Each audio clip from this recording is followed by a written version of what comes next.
breaking overnight, the unusual suspect. What the surveillance video released within the last 30 minutes shows about the thief who targeted that Escondido gas station. Street fighters, a man on a skateboard taunting a group of people, how the tables turned and the man ended up becoming the victim.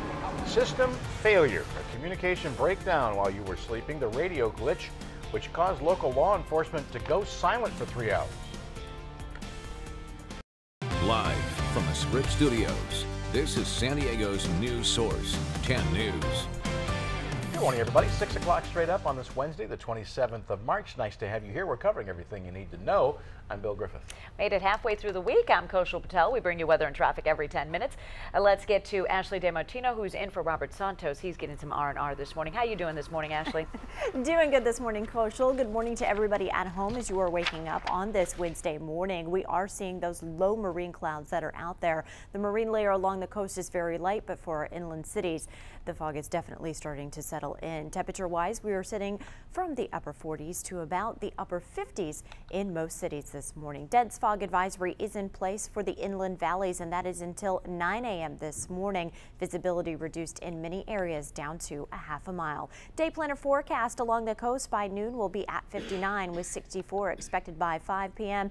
For the inland, we will be at 65 by noon and 70 expected by 5 p.m. Temperatures are going to continue to warm up, and we'll take a look at that in your 7-day forecast in about 10 minutes. But let's take a look at those roadways now with Melissa Masiha. Good morning. Good morning, Ashley. Right now we're dealing with a couple problems, actually pretty close to each other. The first one is the one I've been talking about for the last 20 minutes or so. This is on the 5 North approaching the bridge. Crews still working a 4-car crash there, and a new crash reported, this time on the 15 South right at Ocean View. Looks like a motorcycle and another car tangled up in a collision there. Possible injuries reported. Now let me bring you out to a live picture here of the 5 North. We can still see a backup there as you approach the bridge, so just watch out for that as they work to remove those cars. If you're heading out right now, you can't take the southbound side. Southbound side is clear at this point. All right, we'll check out other areas. That's coming up here in about 10 minutes. For now, Koshal, back to you. Melissa, thank you. 2 minutes after 6 o'clock, breaking overnight, a man at a gas station was robbed by a woman.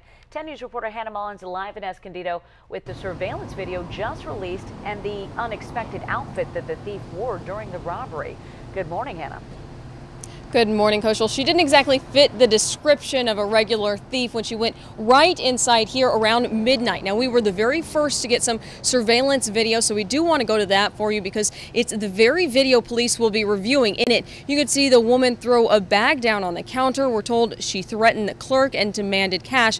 Now, the clerk opened the register and loaded the bag with money from the drawer. And she had a silver handgun in her thick tan coat, which she did flash a couple of times. She was also wearing a bizarre hat, which will look a lot like a chipmunk. So it was either an unusual disguise or she may have just been unusually cold. But we do know he handed over the money and she ran out. Again, police will be reviewing that video in hopes of tracking this woman down. We're live in Escondido. Hannah Mullins, 10 News. Anna, thank you. Good work getting that video. 3 minutes after 6, I should say. Breaking overnight, a skateboarder was beaten and robbed on the streets of City Heights, but he may have brought it on himself. 10 News reporter Marie Cornell live on University Avenue near 41st where it happened with what the man did that may have prompted 3 people to attack him. Marie, this is quite a story. It really is. Good morning, Bill. Police at the scene tell us the skateboarder started screaming racial slurs at this group. Now, this happened right in the open on the sidewalk. I want to now get to the video, though, that shows you the man who police say started this fight. You see him there sitting with a bloody nose. Officers at the scene say he appeared to be intoxicated while they were talking to him.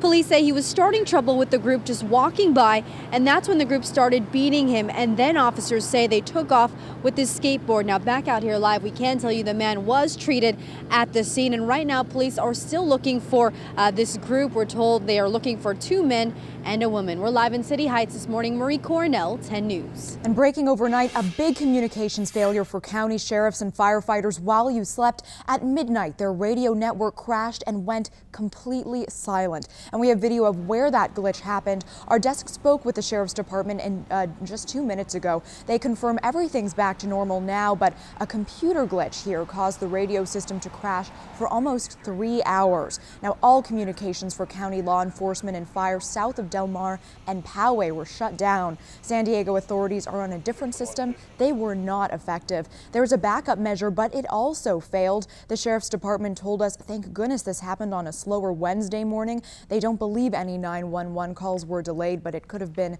very different if this happened on a Saturday. Natasha Zuvest, 10 News. Happening today, it is day 2 in the historic struggle for gay rights before the Supreme Court. 10 News' Melissa Macias is back now with who brought this case before the nation's highest courts.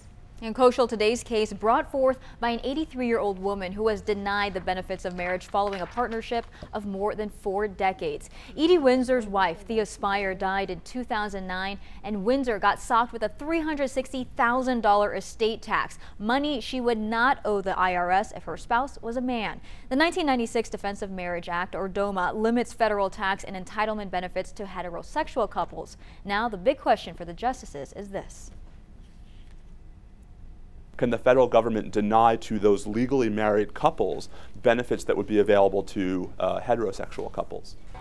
On Tuesday, the Supreme Court justices considered whether gays and lesbians have a fundamental right to marry. Now, just 16 years ago, the Defense of Marriage Act passed with large majorities in Congress, but now, as with public opinion, some lawmakers are having second thoughts. Since Sunday, 5 sitting senators who voted for it have changed their minds. Melissa Macias, 10 News.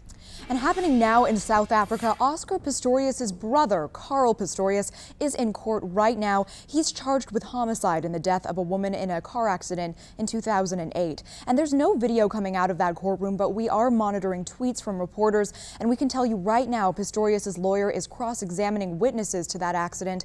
In the last 30 minutes, Carl Pistorius pled not guilty. Now, younger brother Oscar will appear in court tomorrow to challenge his bail restrictions. He's charged with murdering his model girlfriend in the bathroom on Valentine's Day. I'm Natasha Zuvest in the 10 News Live Center. Bill, sending it back to you. Thanks, Natasha. 6 minutes after new from overnight, one person has now died following that 6.0 earthquake which hit Taiwan overnight. This is video from there. You see people struggling to stay on their feet, grabbing hold of doors and anything they can.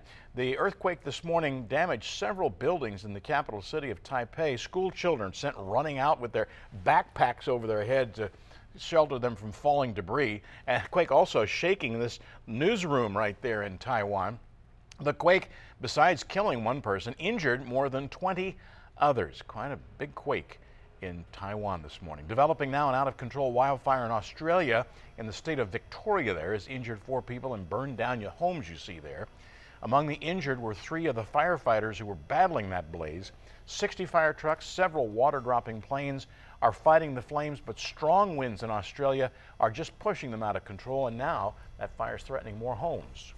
This morning, another possible sinkhole has forced 2 more families out of their homes in Florida. Authorities are worried that this duplex you see taped off could soon cave in. The families were noticing cracks in the walls and bumps in the floor of the home in Seffner, Florida. This is just a few blocks away from the deadly sinkhole that swallowed a man while he was sleeping. New from overnight, Secretary of State Kerry met in Paris with his French counterpart, Laurent Fabius. France is one of several European nations which want to give more military aid to the rebels in Syria who are trying to overthrow Bashar Assad, and the French want America to do more in Syria as well. Kerry is also talking with French business leaders and entrepreneurs about ways to grow the economy and create jobs on both sides of the Atlantic. 8 minutes after 6 o'clock, happening today, hundreds of pages of interviews with witnesses, police reports, and other records about the shooting rampage, which killed 6 people in Tucson, will be made public for the first time. 12 others were injured, including former Congresswoman Gabby Giffords, when Jared Loughner opened fire at a supermarket parking lot. It has been 2 years since the shooting, and the Pima County Sheriff's Department will release about 2,700 pages of records today. And good morning, everyone. We are waking up to overcast skies around the area in La Jolla this morning. Still dark out there. Hard to see that those stratus clouds have been moving in throughout our overnight hours. 55 degrees outside right now, and your sunrise at 6:43 this morning. We are seeing a current temperature of 56 in El Cajon. We've got 53 for Chula Vista, 58 San Diego, and 57 for Oceanside. Up in the mountains, 47 for Julian, and we're seeing 44 at Mount Laguna. With those areas of the marine layer moving in much thicker in our inland cities. So we're seeing those low clouds that are pushing into some areas of some fog. So the dense fog advisory is for the inland valleys, and that is until 9 a.m. this morning. We are expecting to continue to see that marine layer each morning with some areas of some patchy fog, and that's because we have this great moist onshore flow coming up from the southwest, and that is going to continue to keep our skies even partly cloudy heading into this afternoon. 2 weak systems that have been moving through in the past 24 hours have really driven up that moisture into the area. 2 storm systems we're keeping our eye on. This one right here, as you can see, and this other one that is right behind it, that's right there. That one will impact us as we head through the rest of the week. Temperature wise for us heading into this afternoon, we are going to be seeing 64 for Oceanside, 68 for Poway, and 70 expected for El Cajon, with 58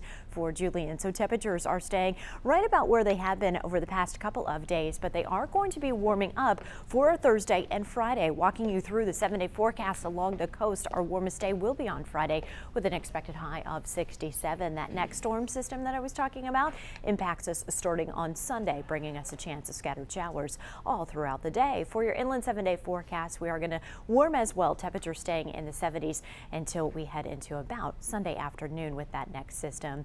All right, let's take a look at our time saver traffic with Melissa Masiha. Good morning, Melissa. Good morning, Ashley. Well, I mentioned that crash on the 15 South, and I have a camera now to show you the backup here. This crash originally reported by Ocean View Boulevard, but it looks like it's closer to Market. Within the last couple of minutes, it looks like the ambulance has cleared, but right now you can still see a lot of slowing heading southbound on the 15, so just watch out for that. Your normal commute may take a couple extra minutes there. 5 North, approaching the Coronado Bridge, still working on clearing that 4-car collision. Right now, still seeing some slowing as you head toward the bridge. The main lanes on the northbound 5, though, they look good, much better than what you're seeing there as you head toward the bridge. All right, we'll take a look at any new incidents that pop up, team up with the CHP, and give you another update coming up here at about 6:20. 11 after 6, some of San Diego's sharpest spellers are taking part in the countywide spelling bee today. Why the coordinator says good spelling is becoming a lost art. It would all be public knowledge. I think that's what the okay. SDTA facts are not correct. Okay, thank you very much. Mr. Mayor, I'm going to ask you to conclude your comment. Backlash against the mayor over tourism dollars. What the city council plans to do tomorrow. The new call to get Filner kicked out of office. And development battle, why some people in Carlsbad oppose a new housing development they want to put in. And don't forget, you can connect with us right here during the newscast. We'd love to hear from you live by Twitter or Facebook. It's 12 minutes after.